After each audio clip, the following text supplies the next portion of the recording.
Donc pour commencer, on va faire un petit rappel sur le dégradé de forme, vu normalement en cours. Donc un dégradé de forme permet de faire des dégradés donc, entre deux formes. Donc nous avons une première forme, ça peut être un cercle, un rond, une ellipse, un carré, peu importe. Et en fait, on va tout simplement réaliser un dégradé entre une forme qui a certains attributs. Donc ici, je vais mettre une couleur un petit peu plus voyante, ça se voit mieux à l'écran. Et tout simplement une autre forme, par exemple une étoile, peu importe. Donc pareil, avec une couleur bien voyante. Et en fait, on va faire un dégradé donc entre ces deux formes. Donc on va mélanger les attributs et les formes pour avoir un dégradé vraiment, une morphose en gros entre les deux éléments. Donc vous voyez ici, l'étoile se fond dans le cercle et vice-versa. Donc ce qui est bien avec ce dégradé de forme, c'est qu'on va pouvoir toujours modifier, donc vous voyez de façon dynamique, les objets, le cercle, notre étoile. On va pouvoir changer la couleur de notre étoile, changer la taille de notre cercle, etc. à tout moment, vu que c'est vraiment des objets dynamiques. Qu'est-ce qui se passe dans notre fenêtre des calques quand on applique un dégradé de forme? On peut déployer notre fenêtre de calque, et ici, on peut voir qu'on a une nouvelle fenêtre, un nouveau petit onglet dégradé de forme qu'on peut dérouler, et on trouve ici donc notre étoile et notre cercle bleu. Ici, nous avons juste le tracé, donc qui nous sert à représenter donc la transition entre les deux éléments. Donc mon étoile, bien sûr, si je la sélectionne, je peux toujours la déplacer. Mon cercle également, si je sélectionne, je vais pouvoir le déplacer. Ce qu'on peut faire, c'est par exemple dupliquer notre cercle. Vous voyez ici, dans mon tracé, j'ai un nouveau cercle. Celui-là, je vais tout simplement changer la couleur. Je vais le mettre en orange. Et à tout moment, comme c'est un dégradé dynamique, on va pouvoir tout simplement prendre le cercle. Vous voyez, le positionner à peu près entre les deux éléments pour que mon dégradé passe du cercle bleu au cercle jaune, au cercle orange, pardon, jusqu'à l'étoile jaune. Donc pour ça, je vais tout simplement glisser mon cercle entre les deux éléments et vous voyez que le dégradé se fait entre mes trois objets. Et bien sûr, mes objets restent dynamiques, donc je peux rétrécir donc mon cercle, agrandir mon étoile, etc.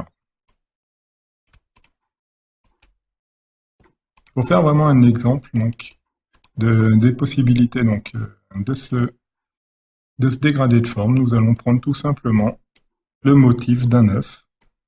Donc un œuf, comme ça va nous faire un petit rappel de la composition donc, des objets de forme géométrique simple, tout simplement pour modéliser donc, cet œuf. Donc par exemple, je vais prendre juste ma flèche blanche pour, vous voyez, déformer mon ellipse de base.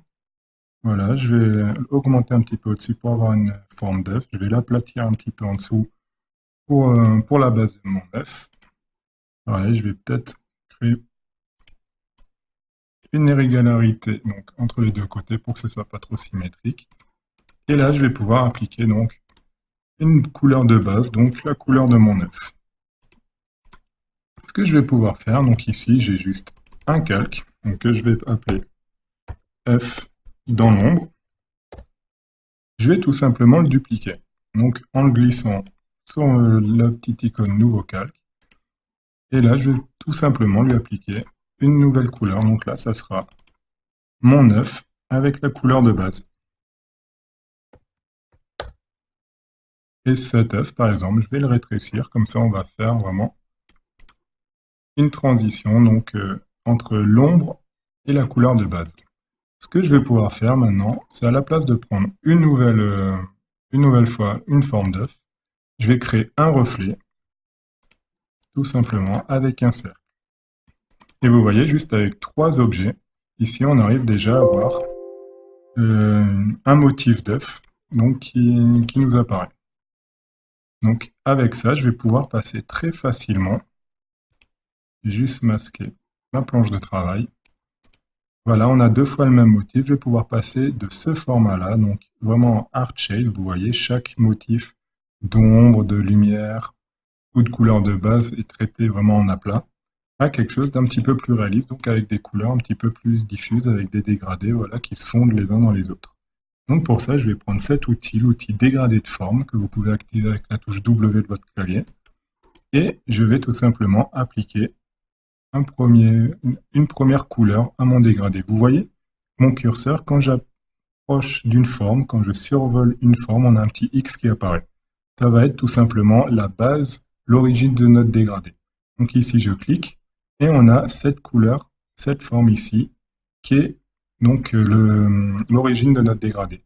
Et quand je passe à une autre forme, donc ici, mon deuxième œuf, l'œuf clair, l'œuf avec la couleur de base, vous voyez que j'ai un petit plus qui apparaît. J'ai plus le X, mais j'ai un petit plus. Ça va tout simplement dire que j'additionne cette forme à mon dégradé. Et j'ai juste à cliquer, et vous voyez qu'un dégradé se fait entre les deux couleurs. Après, vous voyez qu'ici j'ai plus le plus, mais ici j'ai une nouvelle forme. Et j'ai un plus qui apparaît dès que je survole cette forme. Ça veut dire que je peux aussi l'ajouter à mon dégradé. J'ai juste à cliquer dessus. Et voilà, j'ai cette couleur donc, qui s'est appliquée également à mon dégradé. Donc vous voyez, juste en réalisant 3 formes assez simples, on arrive à avoir quelque chose d'assez réaliste, avec des dégradés bien fondus, avec des couleurs bien diffuses, et toujours dynamique. Ça veut dire que là, je peux agrandir mon reflet, je peux rapetissir ma couleur de base, etc. Je peux mettre, par exemple ici, si c'est une source lumineuse, je vais pouvoir changer la couleur tout simplement. Je vais faire une source lumineuse bleue.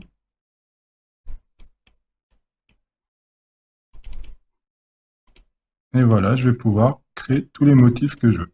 Et bien évidemment, je vais pouvoir, dans mon dégradé de forme, vous voyez, j'ai donc mon petit onglet qui est apparu dans ma fenêtre des calques.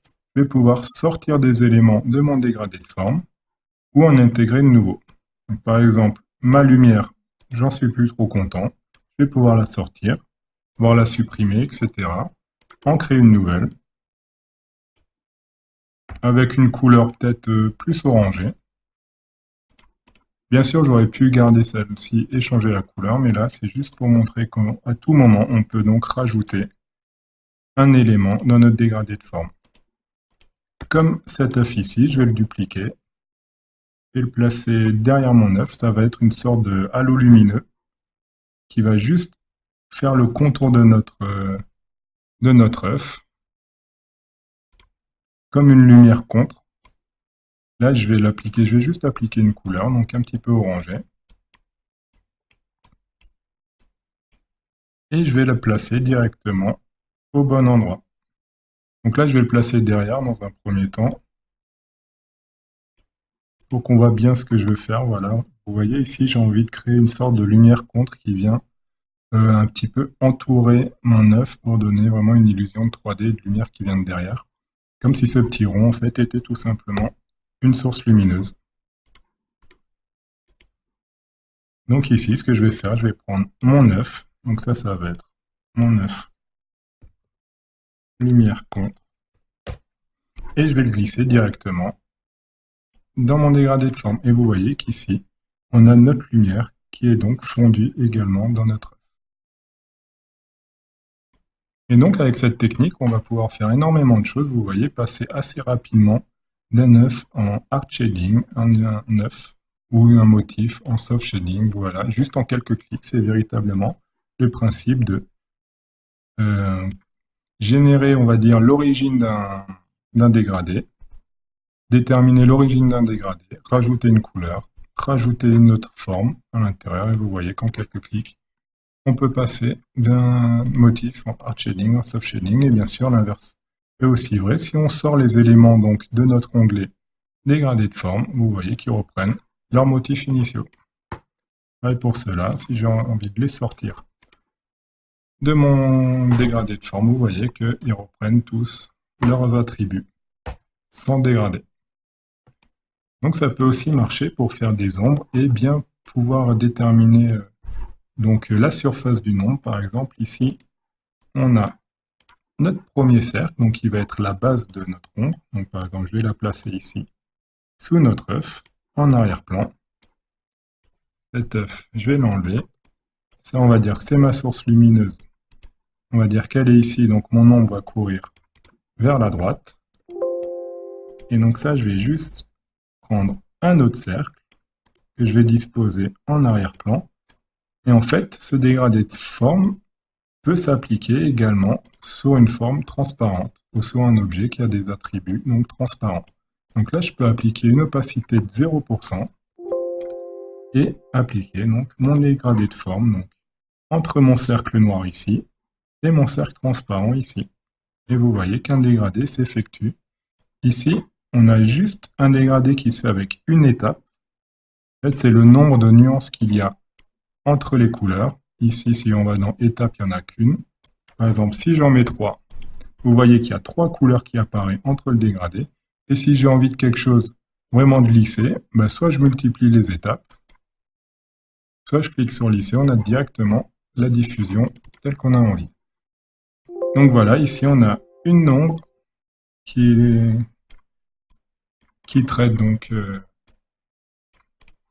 l'ombre projetée donc, de notre œuf. Et pareil, comme c'est quelque chose de dynamique, à tout moment, on peut revenir un petit peu en arrière. Par exemple, ici, on peut faire une ombre un petit peu bleutée, en gris coloré bleuté, etc.